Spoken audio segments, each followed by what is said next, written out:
Hello. हाँ जी सत साहेब। सत साहेब सत साहेब सत साहेब, बोलिए और जी बोलिए। गुरु जी कैसे हो गुरु जी? बस बहुत आनंद में हूँ, आप कैसे हो? आनंद में हैं जी। बस यही चाहिए, बोलिए बोलिए। मुझे 24 घंटे समरण रहता है। बढ़िया मेहर है जी, आपकी कृपा मेहरबानी करी रखो। बहुत हाँ दया है। हाँ बराबर है ना। हाँ। और मान लो सुनते रहते हैं जो भी है, ज्ञान आता आता रहता थोड़ा बहुत। और मान लो मौज जोग हो रही है बढ़िया, 24 घंटे सुमरन ध्यान चलता रहता है। हाँ थोड़ा दान पुण्य करते जाओ, निस्वार्थ बनते जाओ। हाँ, दान पुण्य करेंगे जी, जरूर करेंगे। मान लो के थोड़ा सा पोजीशन ठीक आते ही मैं आपका व्हाट्सएप भेज दूंगा। अरे मेरा जाने दो, मुझे तो बहुत दान धर्म मिलता है, वो बात नहीं है। आप आपसे आपकी शुद्ध शुद्ध पवित्र बनने के लिए वो करना जरूरी है। हाँ मुझे तो मेरा मिल जाएगा, वो बाद में की बात है। लेकिन वहाँ थोड़ा सा ऐसे आप अटके हुए हैं ना, आप बोल रहे हैं कि नहीं हो रहा है, तो इसलिए आपके ऊपर ऐसा समझो कि काम हो रहा है।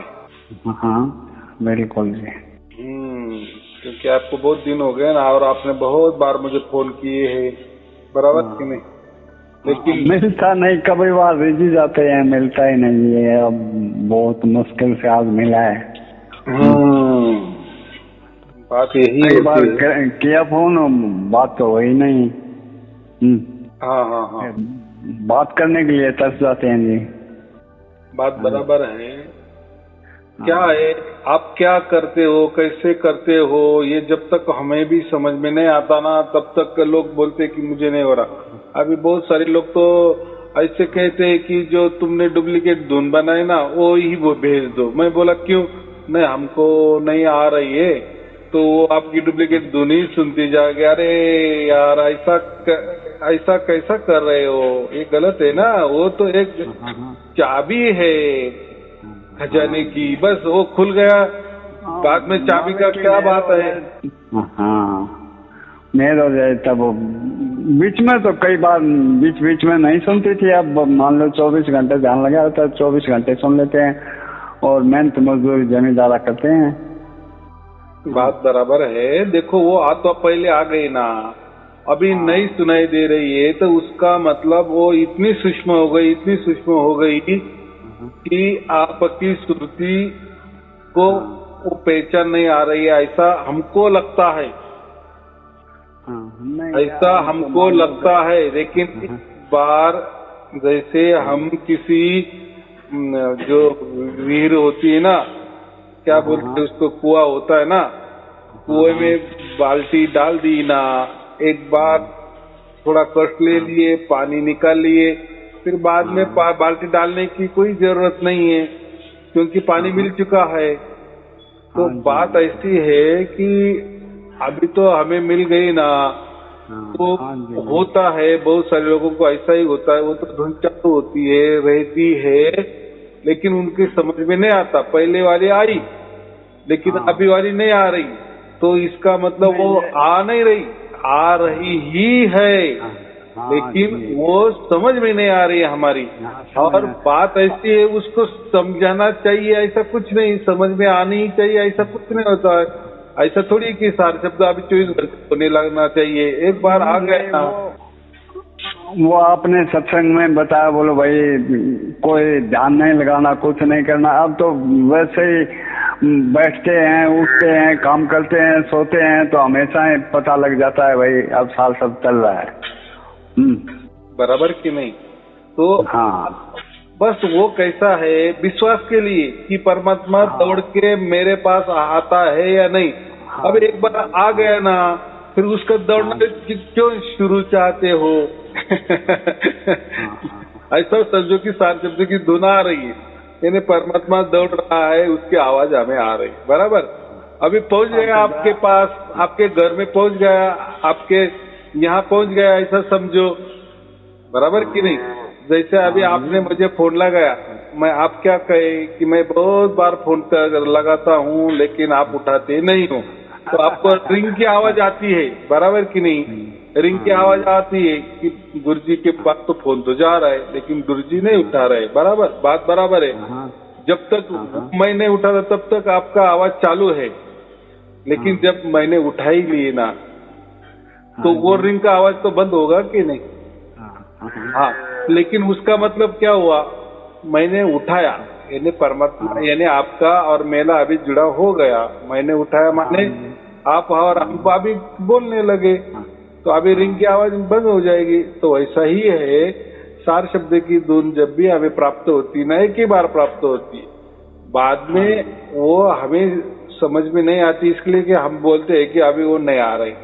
तो क्या होता है, तो ये जो सार शब्द वाली धुन है ना, ये अतिशय सूक्ष्म है, इतनी सूक्ष्म होती है कि इसके बाद में कोई सूक्ष्मता ही बचती नहीं है, बराबर। तो होता क्या है, पहले पहले टाइम में हमारा थोड़ा विश्वास ज्यादा हो जाता है, तो फिर वो तड़प रहती ना हमारी, हमारी तड़प रहती है, तो फिर हम ज्यादा सूक्ष्म होने की कोशिश करते हैं। हमारी सुरती ज्यादा से ज्यादा, देखो मन तो सूक्ष्म नहीं है, मन के ज्यादा सूक्ष्म हमारी आत्मा होती है, और आत्मा से भी ज्यादा सूक्ष्म ये सार शब्द वाली ध्वनि होती है, उसको परमात्मा कहते हैं। तो आत्मा की पकड़ में वो जब आ जाती है, समझो, यानी ऐसा समझो, आत्मा की पकड़ में तो नहीं आ सकती, लेकिन आत्मा समझ सकता है कि ये सार शब्द वाली है, इतना ही बात है। मन नहीं समझ सकता, मन तो कभी भी सार शब्द वाली ध्वनि पहचान भी नहीं सकता, और वो अगर उन्होंने पहचान भी ली तो उसको अच्छा भी नहीं लगेगा, क्योंकि मन तो ये साक्षात काल है ना। काल को कभी परमात्मा पसंद नहीं आता। क्यों नहीं आता? तो सीधा जवाब है, देखो काल भी परमात्मा से ही पैदा हुआ है, वो कोई अलग नहीं है। जैसे हम भी परमात्मा से पैदा हुए हैं, वो काल भी परमात्मा का ही बच्चा है। लेकिन काल को ये सब चलाना है ना, ये जो 35 ब्रह्मांड चलाने हैं, उसको जितने भी ये ब्रह्मांड में लोग हैं ना, उनका रख रखाव रखना है, करना है, चाहे उनको दुख देकर भी क्यों ना हो, बराबर। देखो प्रकृति में सभी तो दिन हमारे दुख के नहीं होते, बराबर कि नहीं? कुछ लोग तो सुख के होते हैं, लेकिन बात ऐसी है, परसेंटेज में देखा जाए तो 10% तो सुख होता है, 90% दुख ही होता है, बराबर। लेकिन उसके बावजूद भी हम प्रकृति में रहना चाहते हैं ना, यानी जिंदा रहना चाहते हैं ना। देखो हर प्राणी हो, हर कोई आदमी हो, कोई भी हो, पशु पक्षी जो भी हो, सब जीने की ये कोशिश करते हैं, जिंदा रहने की कोशिश करते हैं, उसके लिए तड़पते हैं, मैं कभी मर ना जाऊं, मैं अमर हो जाऊं, बराबर। लेकिन उनको तो मालूम है कि यहाँ तो सब दुख ही दुख है, उसके बावजूद भी वो कहते हैं ना, क्योंकि उसको रास्ता ही मालूम नहीं ना। दूसरा रास्ता क्या होता है उसको मालूम नहीं। लेकिन जब उसका देखो, चलो वो तो प्राणी है, प्राणी तो ढूंढेगी भी नहीं रास्ता, उनको इतना अकल भी नहीं है, उनको तो ज्ञान हो ही नहीं सकता। लेकिन हम मनुष्य है, बराबर। हमको तो कभी न कभी तो लगता है, हम यहाँ ऐसा समझो ऊब जाते हैं। क्या होता है, ये संसार से ऊब जाते हैं। ये क्या दुख सुख, दुख सुख, सुख 10% तो दुख 90%, यानी वो ज्यादा दुख ही रहता है हमेशा, थोड़े दिन सुख के आते। तो जब आदमी का कटाला आ जाता है या ऊब जाता है, फिर वो परमात्मा की कोशिश करता है कि यार मैं कौन हूँ, अगर मैं प्रकृति का ही हूँ तो फिर मैं दुखी क्यों हूँ। फिर गुरु लोग बताते हैं, या कोई उनको भेदी गुरु मिलता है कि भाई तू कोई जीव नहीं है, ये प्रकृति वाला नहीं है, तो तू कौन है? तू ईश्वर का पुत्र है, बराबर, परमात्मा का अंश है, परमात्मा की संतान है, परमात्मा का अंश है। ये जब समझता है ना, फिर वो क्या बोलता है कि फिर परमात्मा क्या होता। हाँ फिर वो वेदी गुरु उसको समझा देता है कि परमात्मा एक सागर है और तू एक आत्मा है, माने एक सागर की बूंद है। तो देखो परमात्मा कितना बड़ा है, तो तू बूंद होकर कभी भी सागर को पा नहीं सकता। तुम्हारा आकार कितना, तुम्हारा विचार कितना, तुम्हारी कल्पना कितनी होगी, तुम्हारी पहुंच कितनी होगी, एक बूंद की सागर के सामने क्या औकात है? कुछ औकात नहीं ना। वैसा ही हमारा ही भी है।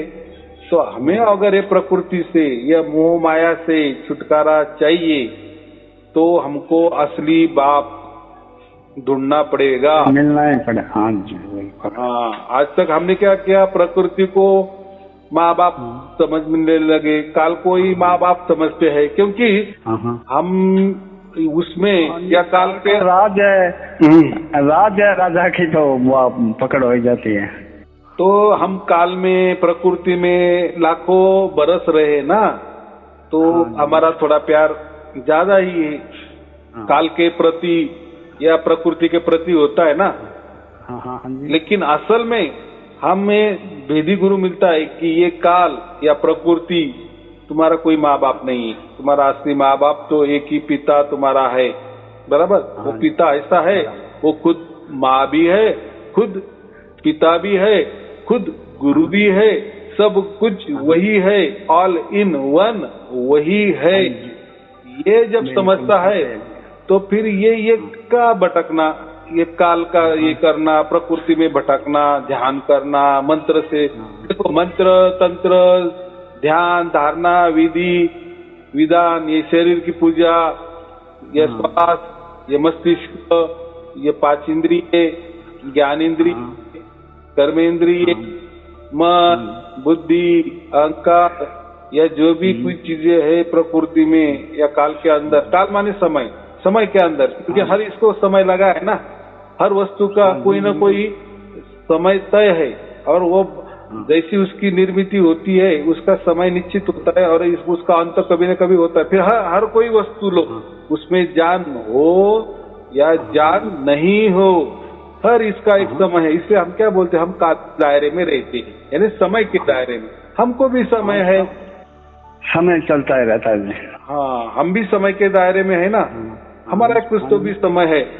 तो हम तो अभी प्राणी नहीं है, चलो प्राणी होते तो हमको क्या लेना देना, परमात्मा कौन है, प्रकृति क्या है, काल क्या है, जैसा खाना आया है खा लिए, आहार निद्रा भय मैथुन, आहार करना, बराबर। हाँ जी हाँ जी। सबसे सबको डरते रहना, डर डर से जीना, बराबर, और सो जाना और मैथुन करना, बच्चे पैदा करना, बस ये 4 ही बातें प्राणी को मालूम है ना, आहार निद्रा भय मैथुन, बस। इसके अलावा उनको कोई ज्ञान नहीं होता, और जो जानने की कोशिश भी नहीं करता, और उनको कोई वैसा गुरु भी नहीं मिलेगा और मिलता भी नहीं, बराबर, क्योंकि वो उनकी भोग योनि है। कौन सी योनि है? भोग योनि है। वो दुखों का भोग भोग रहे हैं, बराबर। देखो, भोग तो 2 प्रकार के होते हैं, एक सुख के होते हैं और एक दुख का भोग होता है। तो वो उनके हिस्से में दुख का भोग है वो, इसलिए वो प्राणी बने हैं। इसलिए मानव उनके ऊपर जाचती करता है, या मानव उनका या उपयोग कर लेता है, बराबर। हाँ जी, बराबर जी, बराबर। और वो प्राणी भी डरे डरे रहते हैं। कोई भी प्राणी लो, बाघ भी हो, शेर भी लो, सिंह भी लो, कोई भी हो, सब डरे डरे चल रहते हैं, बराबर कि नहीं?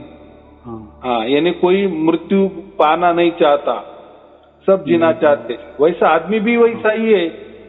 लेकिन आज का आदमी क्या हो गया है, कोई भी वही कर रहा है जैसे प्राणी करते हैं ना, आहार निद्रा भय मैथुन, बस यही बातें सबके यहाँ होती है। आहार की बातें होती है, खाना खजाना की बातें होती है, भय सबसे डरते हैं, कोई नेता से डरता है, कोई गुरु से डरता है, कोई देवी देवता से डरता है, कोई प्रकृति से डरता है, कोई मंत्रों से डरता है, कोई ध्यान से डरता है, सब डर डर के चल रहे।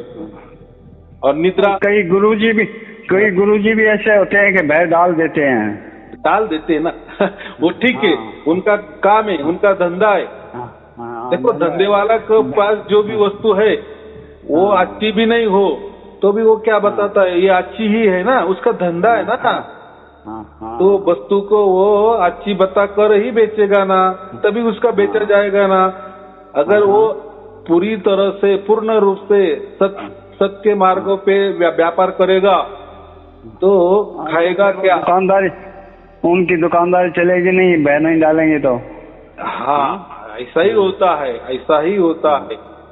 तो यही मैं कहा कि प्राणी में जैसा आहार निद्रा भय मैथुन है, वैसा ही हम आहार निद्रा और भय और मैथुन की बातें करते हैं। सब जगह सेक्स की बातें ज्यादा होती है, ज्यादा मजा आती है। सेक्स की बातें सुनना, देखना, चर्चा करना या उसी में रममान रहना। तो आहार निद्रा भय मैथुन बस इसी में ही है ना। नहीं हम मर जाएंगे तो बच्चे पैदा करके रखो, हमारा वंश चलेगा। देखो वो आगे की सोच रहा है, पहले खुद को तो मुक्ति नहीं मिल रही है, लेकिन वो आगे की सोचता है, नहीं मुझे लड़का चाहिए, लड़की चाहिए, बराबर मेरा वंश चलना चाहिए। यानी फिर वो क्या हो गया, फिर वो प्राणी और इसमें क्या फर्क है? वो बेचारे वही कर रहे हैं, हम भी वही कर रहे। लेकिन मानव में एक थोड़ा सा बुद्धि ज्यादा दिए है कि कभी न कभी उसका भाग्य खुलता ही है। चलो ये जन्म में नहीं, लेकिन कभी न कभी जब मानव जन्म, देखो ये 84 लाख का चक्र कैसा है, 84 लाख जन्म हमारे होते हैं, उसमें से एक जन्म आखिर में मनुष्य का होता है। मनुष्य जन्म गए, वापिस 84 लाख जन्म, ये चक्र चलता ही है। ऐसे हमारे मनुष्य जन्म भी लाखों जन्म हो गए हैं, हमें पता नहीं है, बराबर। प्राणी तो बहुत सारे बने हैं, हम सब बने, जैसे 84 लाख योनि में जितने भी हम कल्पना करते हैं ना, या प्रकृति में जो भी कुछ रहे ना, वो सब हम बन चुके हैं या बनते जाते हैं या आगे भी बनने वाले हैं। लेकिन ये चक्र से कैसा छुटकारा मिलेगा? ये चक्रों को छुटकारा मिलना ही मोक्ष कहते हैं, मुक्ति कहते हैं। इससे मुक्त होना है ना। अगर कोई गुरु आए और हमें ये चक्रों से मुक्ति दिलाए तो वही हमारा असली गुरु होगा। लेकिन आजकल के गुरु क्या करते, बंधनों में अटका देते हैं। देखो वो होता है, वो हो जाता है गुरु और हम जो हो जाते हैं शिष्य। क्या हो गया? गुरु शिष्य का एक बंधन है ना। बंधन जो भी, जहाँ भी, कुछ भी, कैसा भी, किसी भी अर्थ का बंधन हो, उसका चाहे अर्थ बहुत सारा अच्छा भी हो, लेकिन बंधन ही है। बंधनों से मुक्ति कभी भी होने वाली नहीं है, बराबर। देखो आज के जमाने में हमने कोई गुरु किए, हम उसके शिष्य बन गए, गुरु शिष्य का बंधन हो गया, तो इसका परत फेर तो करना पड़ेगा कि नहीं? अगला कोई जन्म लेके, तो फिर ये जन्म में वो गुरु बन गया, अभी ये जन्म में वो गुरु बन गया, हम शिष्य बन गए। अगले जन्म में फिर कभी भी लाखों जन्म में के अंदर तो मनुष्य देह तो वापस आएगा कि नहीं? हमें 84 लाख लिखने के बाद वापस आएगा ना, तो फिर उस टाइम हम गुरु बनेंगे। और जो आज गुरु है वो शिष्य बनेगा, क्योंकि बंधन है ना। बंधन की श्रृंखला कैसी तोड़ी नहीं ना हमने। ये बंधन की श्रृंखला जो है, बंधन की चेन जो है, वो तो जीते जी तोड़नी चाहिए हमें। हाँ जी, बराबर कि नहीं? तो ये है कि मालिक के घर में बंधन होगा तो फिर वो तो मालिक के यहाँ कोई बंधन ही नहीं ना। हाँ, क्योंकि हम जब उसके लिए कामयाब हो जाते हैं, हमारा भाग्य का उदय हो जाता है, तभी मालिक हमें लेने आता है। बस बच्चे मैं गार्ड बांध देता हूँ, बस अभी तू एक ही रस्सी। जैसा छोटा बच्चा होता है ना, वो मेले में गुम ना हो जाए तो हम क्या करते हैं, उसका हाथ पकड़ के रखते हैं, या उसको थोड़ा सा छोटी अभी तो आजकल के जमाने में थोड़ी डोरी भी मिल जाती है, थोड़ा पट्टा मिल जाता है, उसके हाथ में वो बांध देते हैं। इतना तड़पेगा, माँ बाप न मिले इतना तड़पेगा। हाँ, तो देखो हम तो परमात्मा के पास नहीं जा सकते, क्योंकि उतना हमारे औकात। मैंने तो कहा ना, परमात्मा तो सागर है, हम तो बूंद है। तो एक बूंद कैसा सागर को पा सकता है? हाँ, जब सागर ने ही बूंद को अपनी इसमें ले लिए, उसकी गोद में ले लिए, तो बात बन सकती है। लेकिन बूंद तो सागर को गोद में ले सकता ना, सीधी बात है। हाँ, तो जब हमारा भाग्य हो जाता है तो आपे आप परमात्मा हमारे पास आता है और हमको हमेशा के लिए बांध देता है डोरी में। फिर जैसे हमारी मृत्यु हो जाती है तत्क्षण वो हमें खींच लेता है, क्योंकि जीते जी उसने डोरी बांधी ना। लेकिन देखो, कोई गुरु परमात्मा से किसी शिष्य की डोरी बांधता नहीं है, बराबर। वो तो उल्टा और बंधन में डाल देता है। पहला बंधन गुरु शिष्य का, बाकी बंधन है कोई मंत्र तंत्र दे देता है, उसका कोई बंधन हो जाता है, कोई ध्यान का बंधन दे देता है, मेरी पूजा आरती करो, ये बंधन में डाल देता है, कुछ ना कुछ बंधन डाल ही देता है।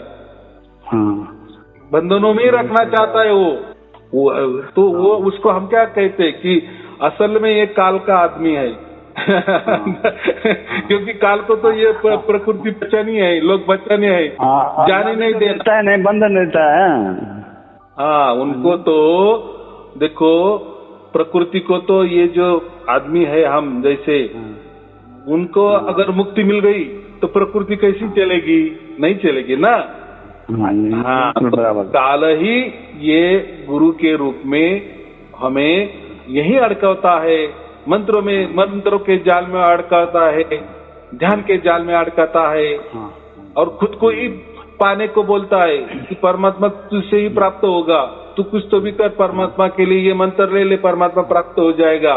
ये बोल देते हैं कि परमात्मा को किसी ने देखा है नहीं कि मंत्र जपोर का वो नहीं, वो उल्टा कह देता है, वो उल्टा कह देता है। उससे क्या होता है, ये एक प्रकार का काल ही होता है। वो अगर ये उल्टा नहीं कहे, सीधा कह दिए, सीधा ऐसा समझो किसी गुरु ने कह दिए, अभी तो भेद ही खुल गए, या भेद खुल गया, परमात्मा ने भेद क्या खोल दिए, क्या खोल दिए कि मैं ही तुझे लेने आऊंगा, बराबर, या मैं ही तुझे लेने आता हूँ, तू मेरी तरफ ये कुछ गड़बड़ी मत कर। कितने गड़बड़ी किए तो कुछ होने वाला नहीं है, तेरा टाइम हो जाएगा, हो जाएगा। हाँ जी गुरुजी, गुरु बंधन वाले क्या कहते हैं कि गुरु हमें लेने आएगा। देखो, 1.5 रुपये गुरु है ना, हाँ, वो आएगा। हाँ, देखो, वो भी हाड़ मास का, परमात्मा थोड़ा ही हो गया। हाँ, मैं क्या बोल रहा हूँ, गुरु भी हाड़ मास का, हम भी हाड़ मास के। हाड़ मास जैसा हमारा होगा वैसा गुरु का होगा ना। हम जैसे माँ बाप से जन्मे वैसा गुरु भी माँ बाप से जन्मा है। हम जैसे मर जाएंगे वैसा वो मर जाएगा। तो वो क्या बातें करता है, मैं मरने के बाद फिर देखो ना, बहुत सारे शिष्य मरे होंगे कि नहीं, गुरु तो जिंदा होगा।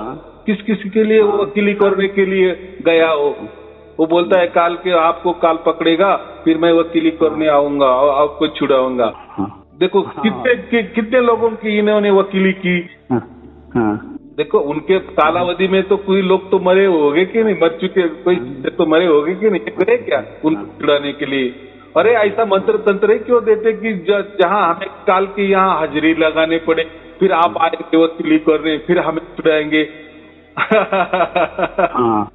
अब किसी को अपने बारे में बताते हैं ना कि भाई हमारा गुरु ऐसा है, और गुरु मान लो कि गुरु माने तो वो देही का गुरु लेने आएगा, वो परमात्मा थोड़ा होगा, तो उस बात को मानते नहीं। ठीक है, किसी के समझ में आ गया, एक दो के समझ में आता है, वो मानते हैं। तो ऐसा है मैं कि गुरु ये काल का ही रूप होते हैं। काल माने समय का ही रूप धारण करके वो आते हैं, लोगों के सामने खड़ा हो जाते हैं, लोगों को शिष्य बनाते हैं, और यही प्रकृति में रहने की बातें करते हैं। हालांकि भाषणों में, प्रवचन में बड़ी बड़ी बातें करेंगे परमात्मा की।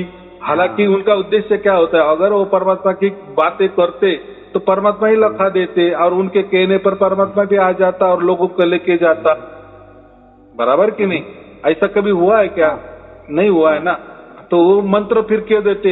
मंत्र तो जड़ है ना, मंत्र तो यही पैदा हुए है ना, इसी भाषा में। जो भाषा हमने तैयार की है, 400-500 जो भी भाषा होगी पूरी दुनिया में, उसी से किसी भाषा का कोई मंत्र होगा ना। नहीं जी, गुरु लोग तो ऐसे करते हैं कि जैसे परमात्मा मोल लेके उसके मुट्ठी में है। हाँ देखो, पूरा सागर एक बूंद बोल रहा है कि पूरा सागर मेरे मुट्ठी में है, ऐसा ही कहने वाली बात हो गई ना। ठीक है, वो एक हंसी मजाक के लिए ठीक है, ताली बजाने के लिए ठीक है बात। जैसे कोई नेता नहीं क्या बहुत बड़ी बड़ी बात करके तालियां बजाते हैं हालांकि भी वो चुनाव जीत जाता है तो करता है क्या? पहले क्या क्या बातें करते थे, जिसकी सत्ता नहीं थी तो उनके वो पहले क्या क्या बातें करते थे, फिर जिनकी सत्ता चालू थी उनके ऊपर वो कितना प्रहार करते थे, कितना विरोध करते थे, ये कैसा चला रहा है देश, ये तो देश को पैसा लेके देगा। अभी उनकी सत्ता आई तो वही प्रॉब्लम, फिर उनके पुराने कैसेट सुनो तो क्या होता है, सब बकवास लगता है ना। तो सत्ता पाने के लिए तो वैसा ही ये गुरु लोग मान बढ़ाई के लिए, देखो उनको ही कोई परमात्मा प्राप्त नहीं हुआ, उनको ही परमात्मा का कोई स्वरूप मालूम नहीं है। अगर मालूम भी हो गया तो उनका पेट पे लात पड़ेगी और वो उनका धंधा बंद हो जाएगा, संगत भी चली जाएंगी। अरे यार, परमात्मा जब खुद हमें प्राप्त होने वाला है, परमात्मा ही उसकी ओर से हमें प्राप्त करने वाला है, तो फिर हम आप क्यों बीच में आए, ऐसा लोग सवाल करेंगे ना, फिर लोग भाग जाएंगे। हाँ, तो ये तरकीब उनको मालूम है, तो वो कभी नहीं बताएंगे, वो वही बताएंगे कि नहीं मैं आपको प्राप्त करके दूंगा। पहले आप बताओ आपको प्राप्त हुआ क्या? नहीं, तो क्यों झूठी बातें बोल रहे? बिल्कुल ये बोलते हैं हमारी सोच दिखेगी, हम दिखेंगे तो परमात्मा दिख गया, ये हो गया है? अरे वो तो वैसे सपना में तो हम तो बहुत कुछ देखते हैं, स्वर्ग भी देखते हैं, नरक भी देखते हैं, यहाँ भी जाते हैं। वो तो सपना क्या झूठा ही होता है ना। सपना तो ये बीते काल की बातें होती है। सपने में क्या आता है? अगले वाली बात थोड़ी आती है क्या, भविष्य वाली थोड़ी आती है क्या?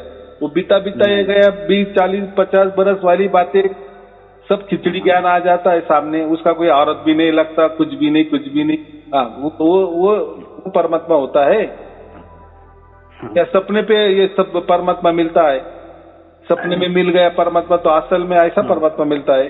परमात्मा कोई सपना थोड़ी है, सपना तो नाशवान है, परमात्मा थोड़ी नाशवान है। सपने के लिए तो सोना पड़ता है, सपना प्राप्त करने के लिए सोना पड़ता है, तब सपना गिरता है। हाँ, बिल्कुल। हाँ, कुछ तो भी किए तो कुछ तो भी तो होने वाला ही है। सो गए तो सपना गिरने वाला ही है, कुछ तो भी दिखाई देने वाले ही है। आग दबा लिए कुछ घंटे के लिए तो कुछ न कुछ दिखाई देने वाला ही है। एक क्या, ये तो बच्चे भी वैसा किए तो उसको भी कुछ दिखाई देगा। सो गए तो सपना आ ही जाएगा, फिर उसमें कुछ दिखाई देगा। चाहे वो सपना आप पूरी गद्दी पे पूरा शरीर पसार ना दे तो भी चलेगा। आप ऐसे बैठे रहे, कान दबाए, आग दबाए, या कान दबाए भी नहीं, आग दबाए। हाँ, वो मंत्र पढ़ने लगा, कुछ वो जाल दिखता है, कैमरे में दिखता है, जैसे फोटो तो कैमरे में आती है, आती है, जैसे आती है का परमात्मा दिख गया। हाँ, तो ये सपना जैसी बातें होती है, वो कल्पना होती है। कल्पना साकार रूप लेती है, हमारे सामने उतरती है। ऐसा परमात्मा रहता है क्या? ऐसा नहीं होता। तो ऐसा है कि ये ऐसे समझो कि ये प्रकृति में रुकवाना चाहते हैं, ताकि बंधनों में अटका देते हैं, ताकि बंधनों से ये कोई लोग छूट नहीं पाए। ऐसे 100-200 बंधने डाल देते हैं, फिर वो तो खुद बंधनों में नहीं रहते, लेकिन लोगों को डाल देते हैं। बराबर, मान लो कि सच्चा ज्ञान बता के गुरुजी ने हाल कर दिए, धन्य कर दिए, बहुत मेहरबानी है गुरुजी। तो बात एक ही है। तो ऐसा समझो कि आप बोले ना कि धुन मुझे नहीं आ रही है, तो ऐसा है कि पहले से ही वो तो इतना सूक्ष्म होती है, तो ऐसा समझो आप सूक्ष्म हो गई। अब तो बिल्कुल आ रही है। अब तो मान लो कि जैसे सो के उठते हैं, बैठते हैं, धंधा करते हैं, धंधा करते भी पता लग जाता है कि भाई अपना चालू है। बस ऐसा ही समझो, ये परमात्मा जो है ना, ये विश्वास के लिए हमको ये ध्वनि के रूप में वो बताता है कि तू डर मत, मैं हूँ। हाँ जी, बिल्कुल। ये और ये जो दूसरा मैं हूँ जो है ना, प्रकृति वाला हमारा, वो मैं हूँ नहीं, परमात्मा की ओर से मैं हूँ होना चाहिए। मैं हूँ मतलब ही सार शब्द है। ये हमारा गर्व अभिमान वाला मैं नहीं, ये शरीर वाला मैं नहीं, ये मन वाला मैं नहीं, ये काल वाला मैं नहीं, ये प्रकृति वाला मैं नहीं। तो परमात्मा ने कहना चाहिए कि मैं हूँ, मैं हूँ। तो जैसे ही सार शब्द हमें प्राप्त होता है तो उसमें क्या है, क्या धुन है वो। ऐसा समझो कि मैं प्रेजेंट में हूँ, मैं आपके साथ हूँ बच्चा, तू डर मत, मैं तुम्हारे साथ में हूँ, मैं तुम्हारे साथ में हूँ, तुम मेरे साथ में। तुझे जब भी याद आ जाए मैं तुरंत हाजिर हो जाऊंगा। होता है कि नहीं? सच्चा गुरु मंत्र। हाँ जी गुरु जी, सच्चा गुरु मंत्र तो ये ही होता है। दूसरा क्या होता है? चलो ऐसा समझो ये नहीं होता, दूसरा क्या होता है? तो ये तो जबान का मंत्र दे दिया, वो मंत्र थोड़ा होता है। हाँ, ये तो ये वो भी नहीं बताते। चलो हमारा झूठ है, कोई चिंता की बात नहीं है, बराबर। तो आपके पास क्या है? तो आप तो मंत्र देते हैं, तो वो भी यही वहां से उठाए, ये धर्म ग्रंथ से निकले, या कोई संतों ने दिए, गुरु परंपरा से चले आए। आपका क्या दिए आपकी ओर से? अरे कोई नहीं दे सकता। ये हम मानव है, हम नाशवान है, हम अविनाशी को प्राप्त नहीं करवा दे सकते। वो तो उसकी कृपा हो जाती है हमारे ऊपर। हमारा जब भाग्य खुल जाता है तो उसकी ओर से उसकी कृपा हो ही जाती है, और उसकी समझ हमको ही होती है, हमको ही होती है, और उसके हम साक्षी होते हैं। खुद गोद में लेता है वही तो सत्य है जी। हाँ चलो ठीक है। शुभ आशीर्वाद। सत साहेब जी, सत साहेब जी, सत साहेब जी, सत साहेब।